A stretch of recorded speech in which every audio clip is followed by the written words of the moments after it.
In the last movie, we started our discussion of access modifiers, but the last example we were looking at led me to something that I want to dive a little bit deeper in. If you'll remember back, even though we didn't have access to the private and the protected methods inside the class, we did have another method that was publicly accessible, hello, and it did have access to those private and protected methods. It's a little bit like a bank. We can't just walk into a bank and go into the bank vault and either put money in or take money out. We have to go see the teller first. The teller can go to the bank vault for us and put cash in or out, but we're restricted from going in ourselves.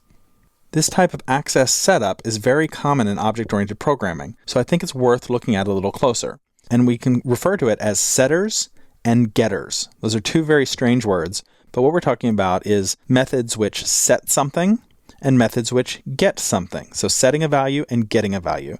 And generally what we're talking about is working with attributes or perhaps with databases. Let's look closer at setter methods and getter methods. And to start us off on this discussion, I'm going to just paste in a simple class. I call it the setter getter example class. And you'll see that it has an attribute, A. And A by default is 1 and it's private, so we cannot access it from outside the class. We've already seen how we try to create a new instance of it and then access A like this, that it will fail for us. That won't work. It is restricted. However, we can have a getter method, which I've called get_A, and it's public, and we have access to it. And it has access in turn to the private value of A. So it's a lot like our bank teller. We can walk into the bank, but we can't go in the vault directly. It's private. But we can go to the publicly available teller, who can then in turn go into the private vault area. And then the second method is the setter, set_A, and it takes a value as an argument, and all it does is set the value of A equal to that value. So let's try our getters and setters out. I'm just going to simply echo back the value of get A, so that should be 1, and then I'm going to set it to the value 15 and get it again, just to make sure that it's working. Let's save that, and we'll go back to Firefox, and we'll just load up access modifiers 2. So there we are, 1 and 15 are what we returned. So those are getter and setter methods, and that's how they work.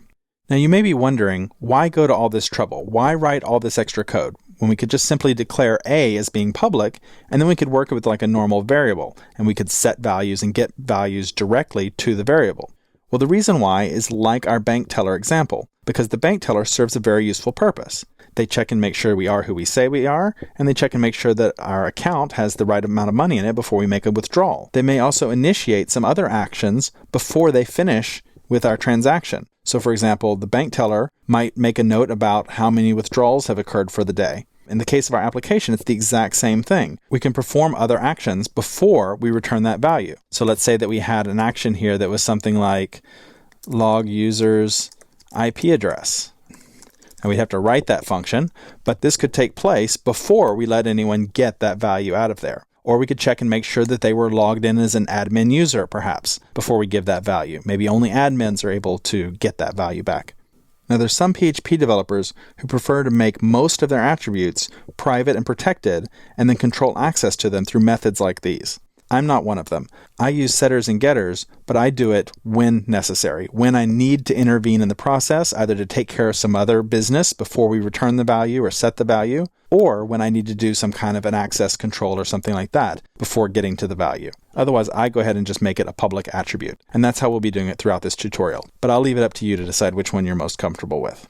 Now that we've seen the 3 access modifiers, I want to take a look at a different kind of modifier in the next movie.